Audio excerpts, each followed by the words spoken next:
الذي فتح لأوليائه باب محبته وطاعته ووفقهم لطاعته وخدمته.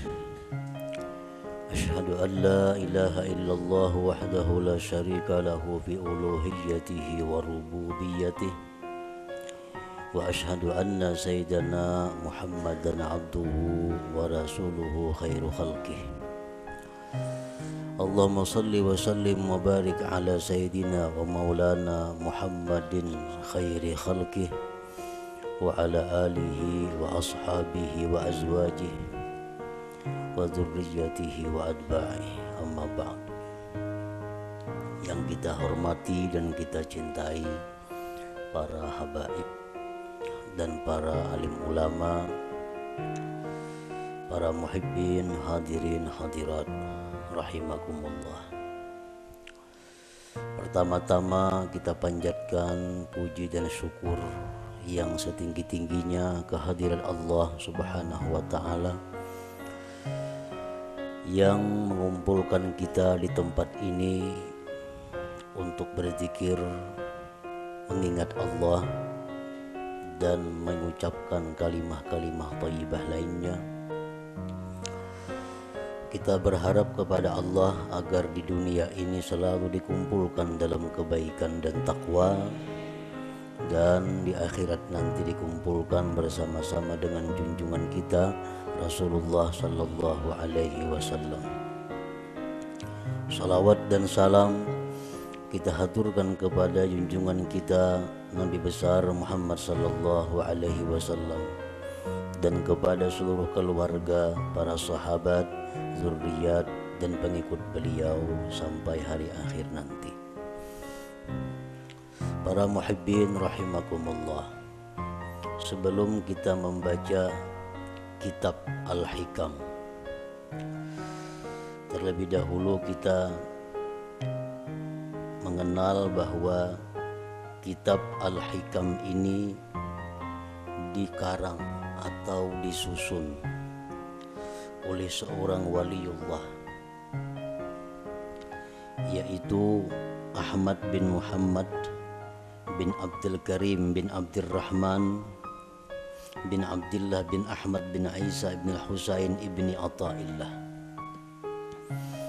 dan beliau wafat pada tahun 709 Hijriah di Kahirah, Mesir.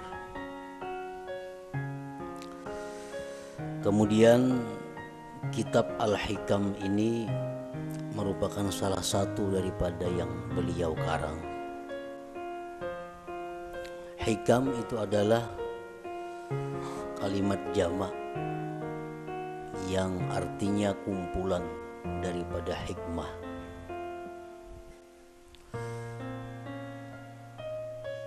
Syekh Muhammad Hayat As-Sindi mengatakan bahwa di dalam hikam itu ada 264 hikmah. 264 hikmah itu terkumpul di dalam satu kitab sehingga dinamai kitab itu adalah Al-Hikam. Nah, mengenai hitungan berapa hikmah yang ada di dalam kitab Al-Hikam itu bermacam-macam para ulama menghitungnya. Ada yang mengatakan jumlah hikmah yang ada di dalam hikam itu berjumlah 264, ada yang mengatakan 275, dan ada yang mengatakan lain pada yang demikian. Sebagaimana para ulama tidak sama pendapatnya tentang menghitung jumlah ayat-ayat yang ada di dalam Al-Quran. Ada yang mengatakan 6.666, ada yang mengatakan lain daripada itu. Para muhibbin rahimakumullah, kemuliaan dan kehebatan kitab Al-Hikam ini sampai-sampai dikatakan oleh sebahagian ulama, lau jazatis salatu bi syai'in ghairal Qur'an la jazat bi hikam ibni Athaillah. Andai kata di dalam sembahyang itu boleh kita membaca selain Al-Quran. Waktu qiyam, waktu berdiri, itu kan hanya Quran yang kita baca, surat Fatihah dan surah yang lain. Andai kata boleh diganti dengan yang lain, niscaya kitab hikam ini patut dijadikan penggantinya. Niscaya kitab hikam ini boleh untuk dijadikan penggantinya. Kenapa demikian? Karena kehebatannya dalam lapas, susunan kata-katanya, dan makna-maknanya mengandung ilmu-ilmu yang bermanfaat bagi mereka yang membaca dan memahaminya. Para muhibbin rahimakumullah, kitab hikam itu satu matan yang banyak disyarahkan oleh para ulama.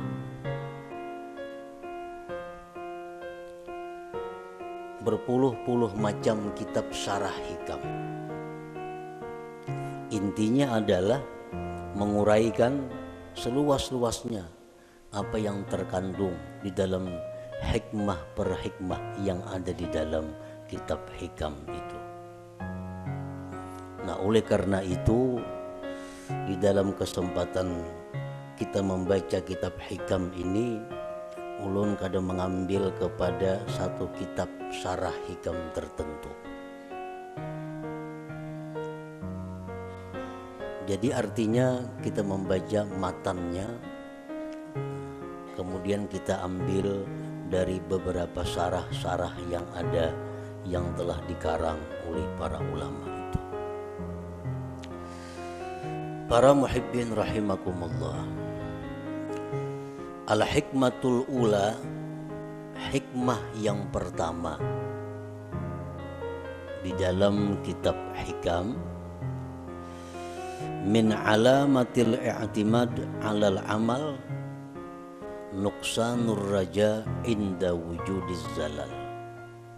Nah, ini kalimat hikmah yang pertama di dalam kitab hikam itu. Min alamatil i'timad 'alal amal nuqsanur raja inda wujudiz zalal. Artinya, sebagian daripada tanda berpegangnya seseorang dengan amal, berkurangnya mengharap rahmat Allah ketika adanya kesalahan pada dirinya.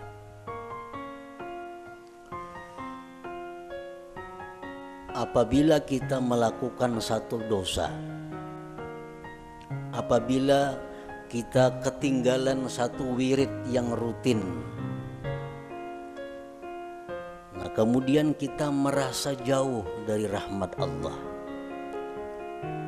kita merasa jauh daripada kasih sayang Allah, itu menunjukkan bahwa kita namanya berpegang dengan amal.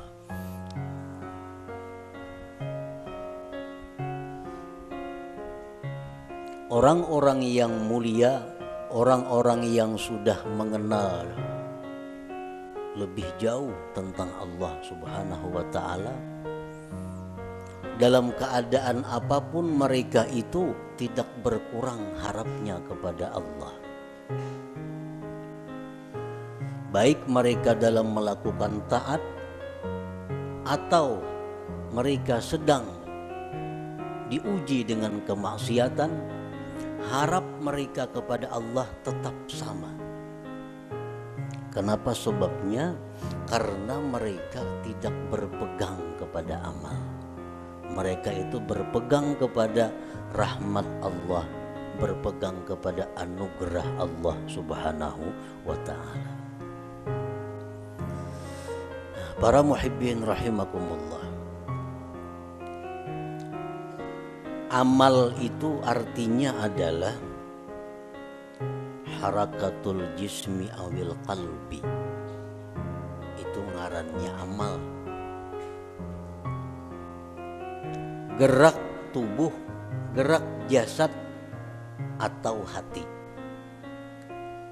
Bila bagarak awak kita nih ngarannya ba'amal. Nah, bila bagarak hati kita ngarannya ba'amal. Itu arti amal. Fa in taharraka bima fihi sawab summiya ta'atan. Wa in taharraka bima fihi al-iqab summiyat maksiatan. Apabila gerak badan kita atau gerak hati kita itu ada pahalanya, itu ngarannya taat.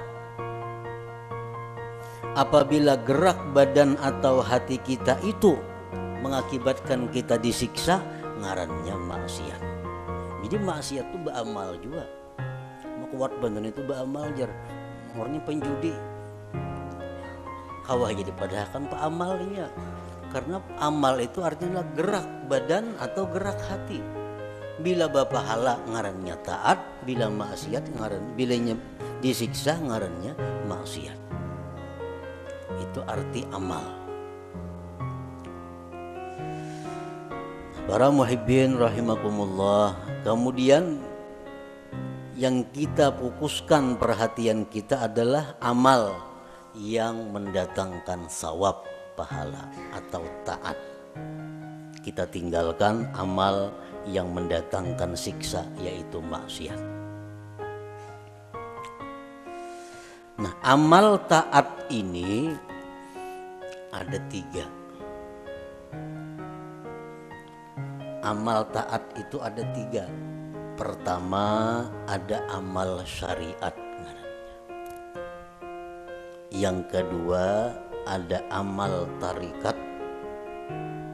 Yang ketiga ada amal hakikat.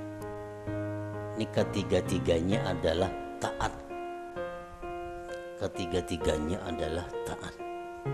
Baik amal kita ini syariat, baik amal kita ini tarikat, atau amal kita itu hakikat, itu sama-sama mendatangkan pahala.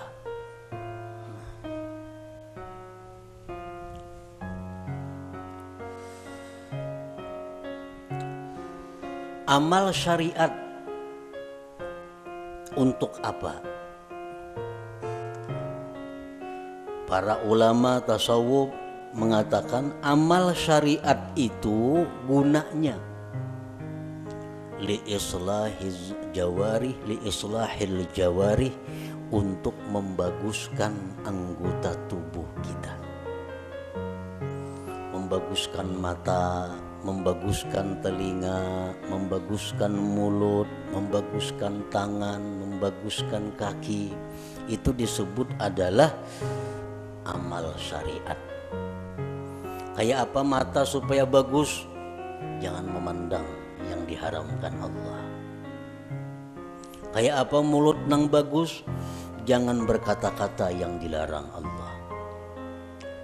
Kayak apa batis nang bagus? Jangan melangkah kepada jalan yang diharamkan Allah. Kayak apa tangan nang bagus? Jangan menjamah atau menyentuh yang dilarang Allah. Nah, membaguskan anggota-anggota tubuh kita ini, itu urusan amal syariat ngarannya.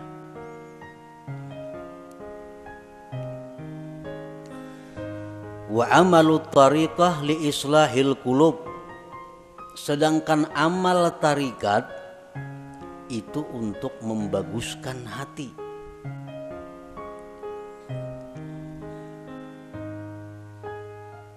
Amal tarikat itu gunanya adalah membaguskan hati. Kayak apa supaya hati jangan sombong, itu urusan amal tarikat yang membaguskan.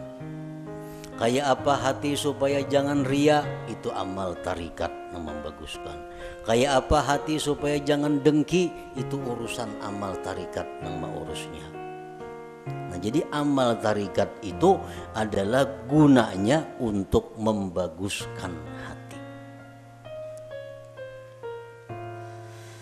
Wa amalul hakikah li islahil arwah. Sedangkan amal hakikat itu untuk membaguskan arwah, membaguskan roh. Kayak apa roh kita ini supaya bagus? Roh nang bagus tuh nang kayak apa? Roh nang bagus tuh roh yang mengenal Allah. Roh yang bagus, roh yang mengenal Allah. Nah, kayak apa supaya roh kita ini bisa mengenal Allah? Itu urusan amal hakikat nang maaturnya, urusan amal hakikat nang menuntunnya kepada demikian itu. Nah, jadi kita 3 amal yang perlu kita laksanakan. 1, amal syariat supaya zahir tubuh kita ini bagus. Yang kedua, amal tarikat itu kemudian dilaksanakan supaya hati kita bagus. Dan yang ketiga, amal hakikat kita lakukan agar roh kita ini bagus. Nah, para muhibbin rahimakumullah, amal syariat fungsinya untuk membaguskan anggota tubuh.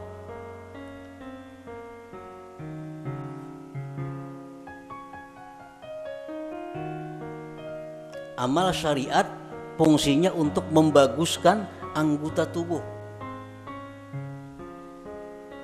Apa inti daripada amal syariat itu?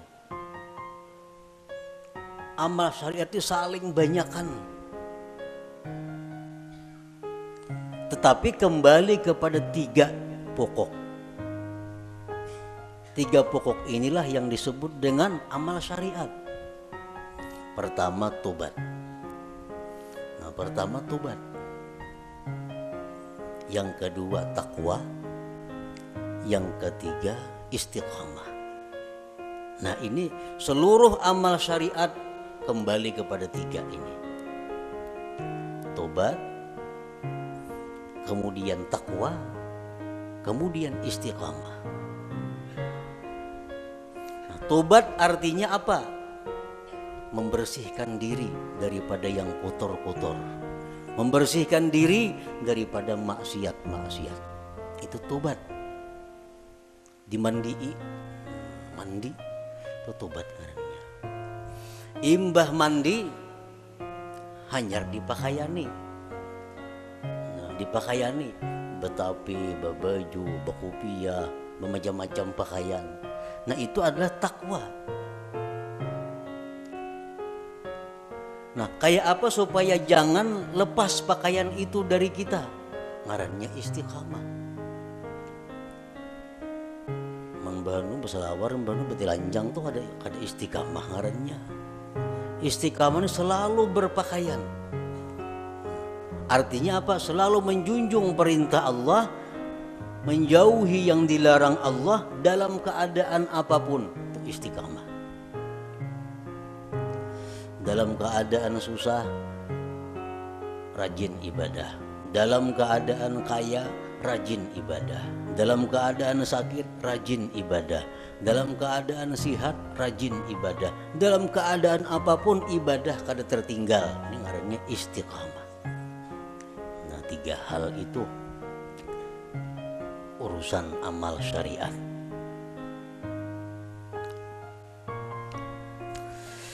Nah, kemudian amal tarikat. Banyak banget tarikat tuh amalannya.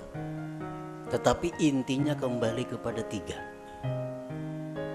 Supaya hati kita ini bagus. Pertama, ikhlas. Ikhlas. Yang kedua, sidik. Yang ketiga, tumakninah. Nah, ini intinya. Seluruh amal tarikat buliknya kenang 3 ini. Bila yang 3 ini bisa kita laksanakan, maka kita sudah mempunyai amal tarikat ngarannya. Berarti sudah punya hati yang bagus. Pertama, ikhlas. Yang kedua, sidik. Setiap orang sidik pasti ikhlas. Orang ikhlas belum tentu sidik. Jadi sidik itu lebih tinggi kedudukannya daripada ikhlas.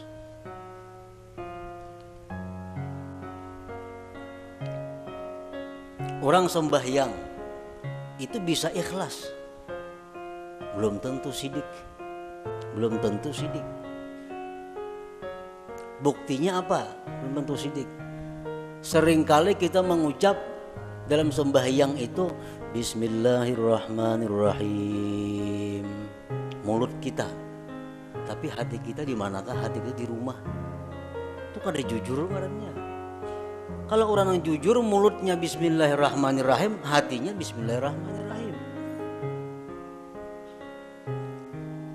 Nah, jadi kedudukan sidik lebih tinggi daripada ikhlas.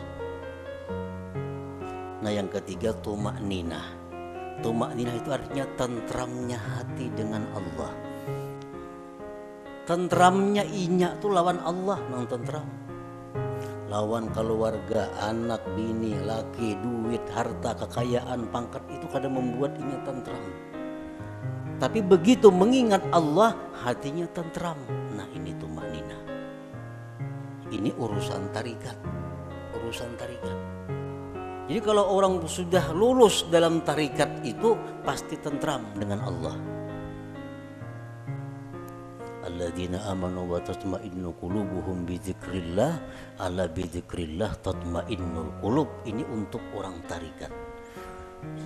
Orang-orang yang beriman itu tentram hatinya dengan mengingat Allah. Jadi kalau kita sudah bertarikat, lulus dalam tarikat itu, pasti kita tentramnya kita dengan Allah. Tak kumpul lawan siapa aja kadang membuat tentram. Tapi begitu kita ingat Allah, walaupun saurangan di hutan belantara, tetap tentram hatinya. Nah, ini sudah orang yang lulus dalam tarikah ngarannya. Nah, yang ketiga, hakikat, amal hakikat. Hakikat tadi gunanya untuk membaiki roh. Roh yang baik itu roh yang kenal Allah. Nah, kayak apa roh kita ini supaya kenal Allah? Itu urusan amal hakikat, pekerjaan hakikat. Dan inti pekerjaan hakikat itu kembalinya kepada tiga. Pertama, murakabah. Murakabah. Murakabah itu artinya merasa dirinya selalu diawasi oleh Allah, merasa ditilik oleh Allah, merasa diperhatikan oleh Allah. Kalau kada wani berbuat hal-hal yang kada baik karena selalu diawasi oleh Allah. Nah, itu murakabah.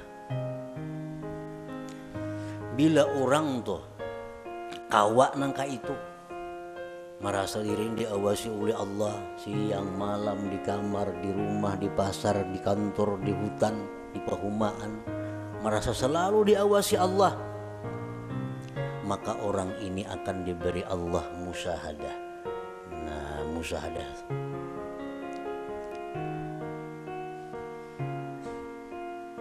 bila orang itu sudah musyahadah lawan Allah, ngarannya ma'rifat lawan Tuhan. Jadi amal hakikat ini tiga: murakabah, musyahadah, ma'rifat. Itu amal hakikat ngarannya.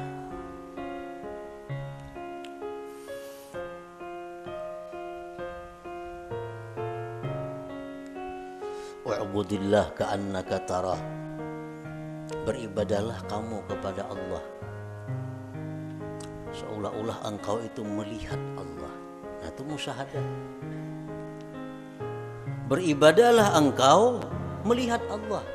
Itu musyahadah ngarannya. Tapi fa illam takun tarah, jikalau engkau belum mampu melihat Allah, fa innahu yarak, Allah melihat engkau. Nah, itu murakabah ngarannya. Kalau kita merasa dilihat oleh Allah siang malam, bisukan, kamarian, dimanapun merasa dilihat oleh Allah, itu ngarannya kita murakabah.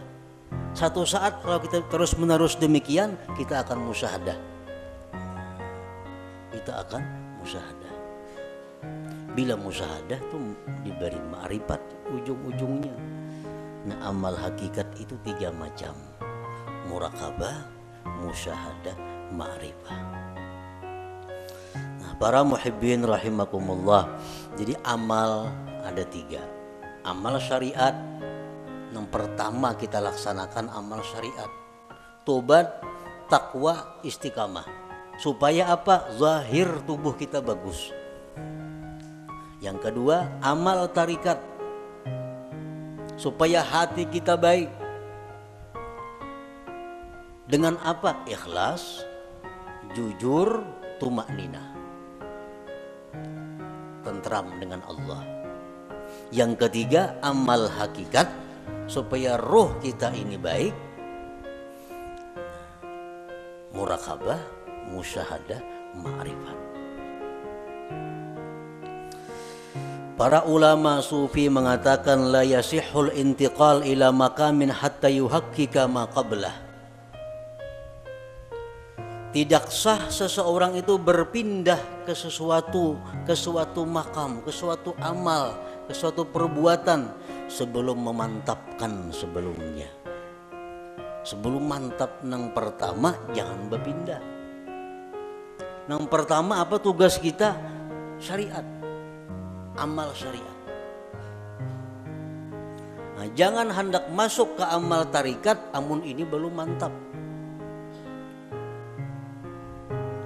Jadi apa yang harus kita mantapi terlebih dahulu? 3 perkara, tobat, takwa, istiqamah. Nah 3 ini diurus. Bila 3 ini kita sudah mantap, nah hanya kita naik ke amal tarikat. Pertama tobat. Jadi pengertian tobat ini jangan kita beranggapan bahwa nang batubat itu orang-orang periman nang perlu kada. Kita ini perlu kepada tobat. Jangan dianggap orang nang tengah jalan itu nang harus bertobat. Jangan orang-orang nang kada karuan itu kita anggap inya perlu bertobat. Sebenarnya kita sendiri mesti selalu tobat. Kita tiap hari mesti tobat. Kita merasa kadang-kadang orang aja yang perlu bertobat, seorang kada perlu asa baik. Nah ini nang kada mau naik kelas, umuran itu aja. Kenapa? Karena bila merasa tobat orang nang perlu bertobat, seorang ini asa bujur sudah. Pada tobat itu perlu setiap orang, walaupun lain-lain bentuk tobatnya. Sebagian orang ada yang mesti tobat daripada kafir. Sebagian orang ada yang perlu tobat daripada dosa besar. Sebagian orang ada yang perlu tobat dari dosa kecil. Sebagian orang ada yang perlu tobat daripada makruh. Tobat daripada khilaful aula yang kurang baik. Jadi setiap manusia dengan tingkatan apapun itu mesti tobat.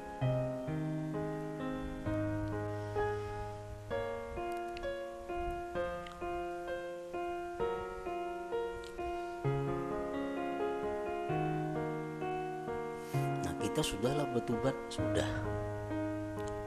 Dulu minum arak, sekarang ampi.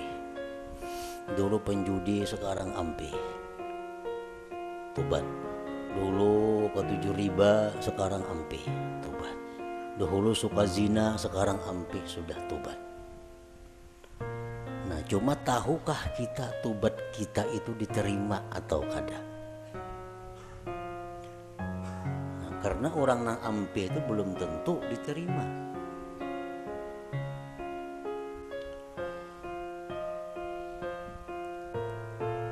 Intinya adalah diterima. Apakah tobat kita itu sudah diterima oleh Allah atau belum? Nah ini yang kada tahu. Maka kita kada boleh naik ke suatu makam, ke suatu tingkatan sebelum memantapkan tingkatan yang pertama, hanyar tingkatan yang kedua, mantap nang kedua, hanyar naik ke tingkatan nang ketiga. Selama kita belum biris tingkatan syariat, kada akan bisa kita mengaji ilmu tarikat. Mengaji bisa, paham bisa, memakai pasti kada hawa. Memakai pasti kada hawa. Mau kada hawa.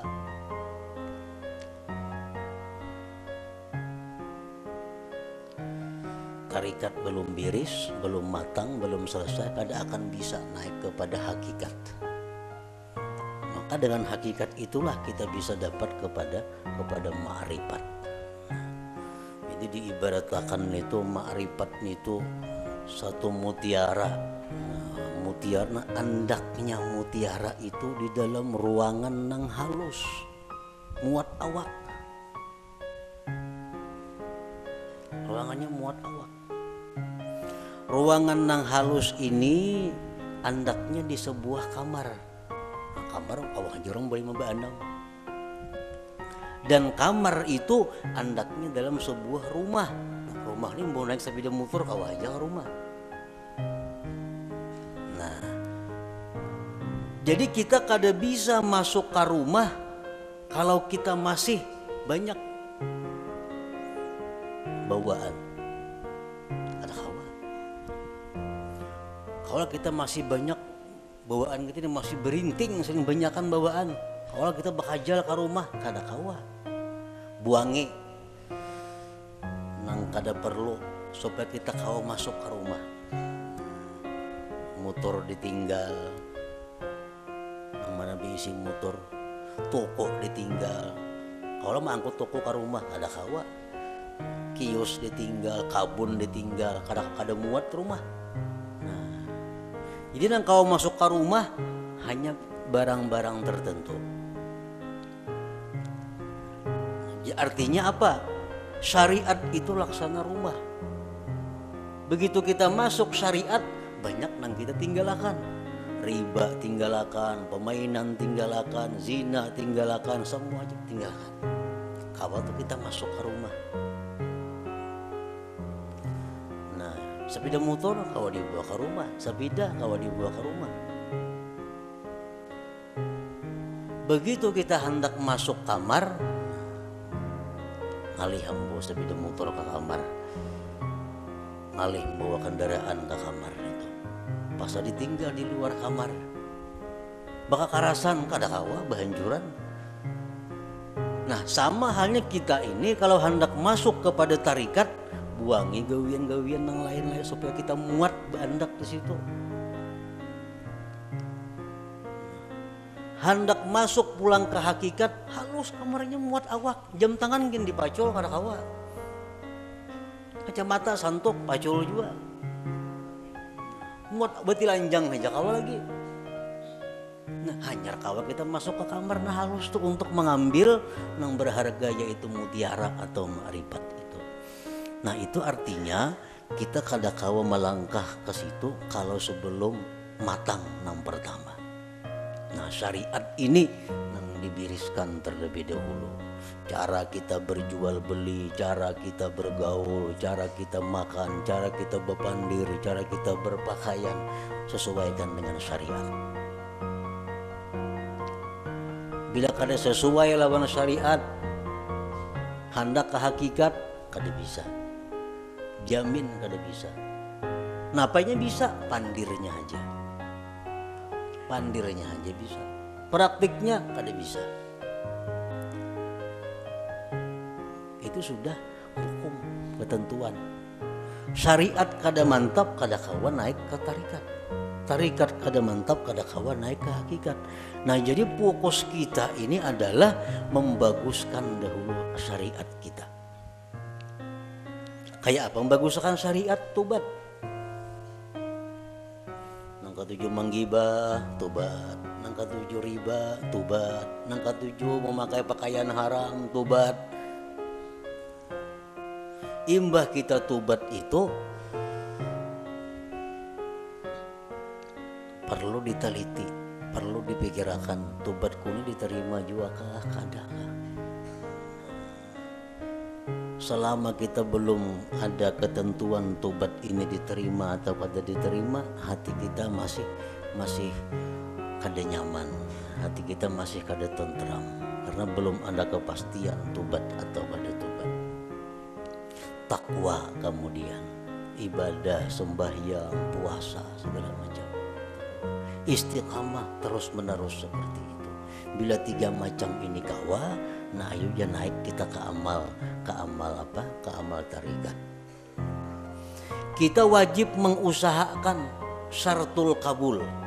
Kita wajib mengusahakan syarat diterima tobat kita, diterima takwa kita, diterima istiqamah kita.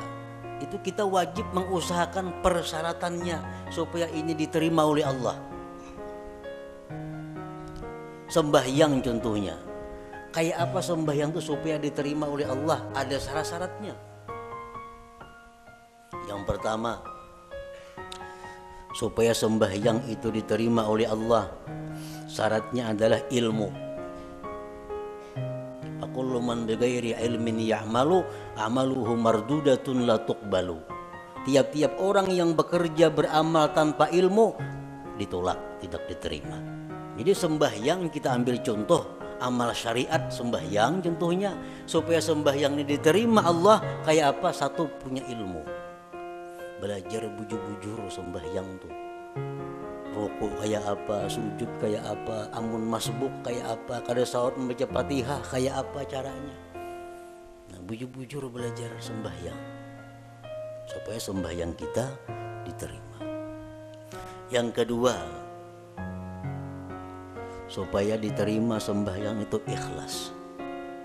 Berhubung ini amal syariat, ikhlasnya pun ikhlas syariat. Ikhlas syariat yang kayak apa? Sembahyang mengharapkan surga, sembahyang karena takut lawan api neraka, ikhlas menurut syariat. Sembahyang kita mudahan masuk surga dengan itu syariat, bujur, ikhlas.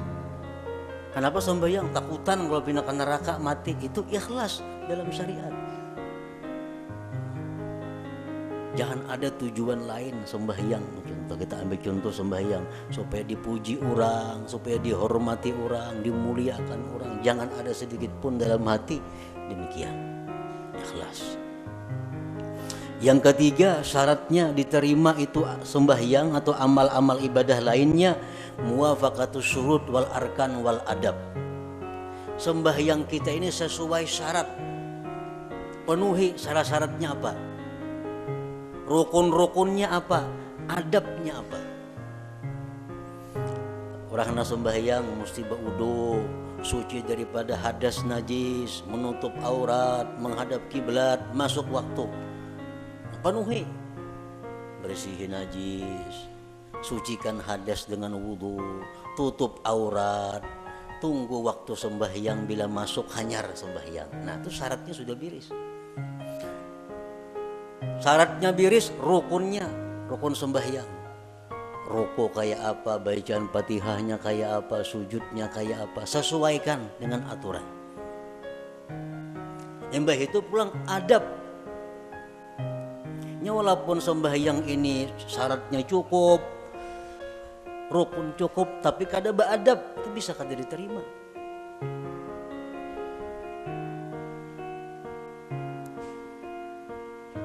Sesuaikan adabnya. Contohnya contohnya sembahyang pakai pinggang ini. Allahu Akbar, nah baca pinggang. Ini lawan syarat kada bertentangan, lawan rukun kada bertentangan, tapi adab bertentangan. Allah kada menerima sembahyang kayak ini. Akhirat gitu Tuhan sembahyang kayak itu. Allahu Akbar. Nah. Jadi adab sembahyang termasuk nang sunat-sunat dalam sembahyang dilaksanakan. Yang keempat, ada mubtilat wal mukrihat wal makruhat. Tidak ada yang membatalkan dan yang dibenci Allah. Sembahyang atau ibadah kadang membatalkan, kadang dibenci Tuhan. Kita gawi semua nang sunat, jauhi nang makruhnya. Yang kelima, al halal fi ma yata'allaqu bih. Halal pada sesuatu yang berhubungan dengannya. Nah, benar berhubungan, makan, minum untuk tenaga, pakaian, tempat, itu mesti halal. Rasulullah bersabda, man akala luqmatan min haram lam tuqbal minhu salatu arba'in lailah. Orang yang makan satu suap daripada makanan yang haram tidak diterima sembahyang 40 malam. Sasuap tuh kita makan nang haram 40 malam sembahyang kita ditolak Allah. Sepiring berapa suap?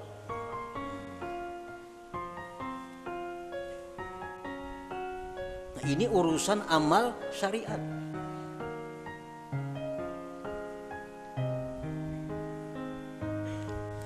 Pakaian kita mesti halal. Rasulullah SAW bersabda, man ishtara sauban bi asri darahim bisamanihi dirhamun haram lam yaqbalillah salatahu ma dama alaihi minhu syai. Barang siapa nukar pakaian 10 dirham, 1 dirham ada yang haram, kada Allah terima sembahyangnya selama itu masih ada.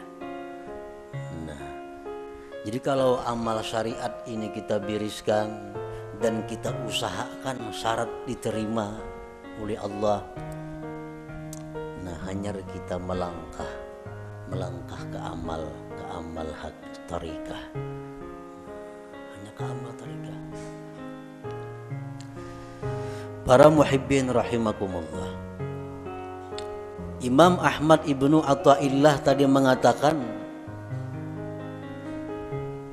termasuk tanda orang yang berpegang dengan amal, kurangnya berharap kepada Allah ketika terjadi maksiat pada dirinya. Nah sekarang kita tadi beramal, tobat sudah kita laksanakan, syarat-syarat untuk diterima sudah kita laksanakan, takwa sekarang ini kita laksanakan, istiqamah kita laksanakan. Jangan sekali-kali kita berpegang, kita condong, kita gembira dengan tobat, takwa, dan istiqamah itu. Jangan sekali-kali kita berpegang, jangan sekali-kali kita bersandar, jangan merasa gembira dengan tobat, takwa, dan istiqamah tadi. Kenapa sebabnya? Karena takwa, tobat, istiqamah itu bagian amal syariat tuh, itu kada akan bisa memasukkan kita ke dalam surga. Kada perlu kita gembira dengan itu. Lalu apa nang kita gembirakan, nang kita banggakan, nang kita gembirakan itu adalah rahmat Allah nang datang kepada kita sehingga kita bisa tobat, bisa takwa, bisa istiqamah. Nah, rahmat Allahnya ini nang kita gembirakan, bukan takwanya. Nah, bila kita menggembirakan dengan takwa yang kita lakukan, ngarannya berpegang dengan amal. Bila orang berpegang lawan amal itu, lawan Tuhan turun naik. Bila banyak maksiat asa jauh lawan Tuhan, bila berbuat taat asa parak lawan Tuhan. Padahal Tuhan tuh ada berjauh berparak sebenarnya. Nah di situ kelemahan tauhid kita. Kenapa kita bila berbuat maksiat asa jauh lawan Tuhan, berbuat taat asa parak lawan Tuhan? Karena kita berpegang lawan amal. Jika kita berpegang dengan rahmat Allah, apapun keadaan kita selalu dekat dengan Allah. Baik dalam maksiat kita dekat dengan Allah, waktu taat dekat lawan Allah, karena kita berpegang lawan Allahnya, bukan dengan amal kitanya. Nah ini min alamatil i'timad 'alal amal nuqsanur raja inda wujudi zalal. Rasulullah SAW bersabda, la yadkhula ahadukumul jannah bi amalihi. Seseorang kamu, ujar Nabi, selamanya tidak akan bisa masuk surga dengan amalnya.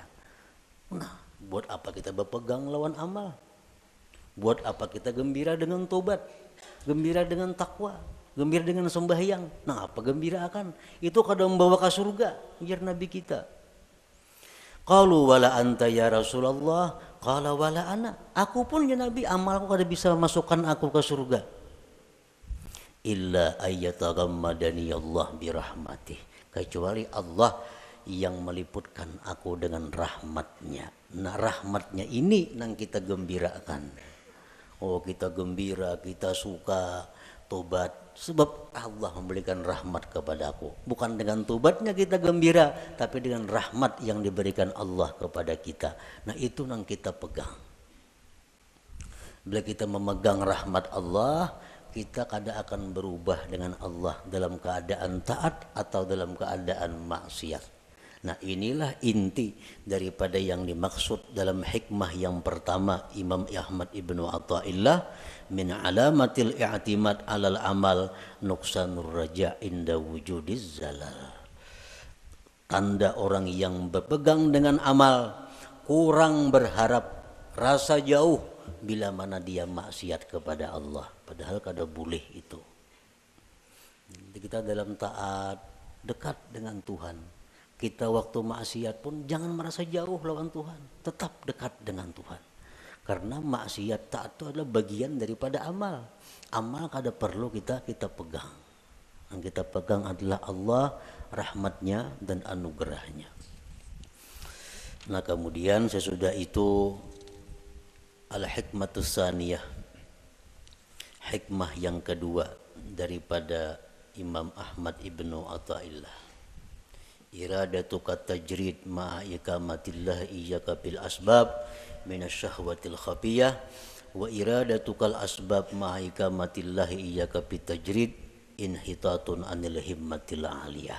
Nah itu kita baca insyaallah pada minggu yang akan datang.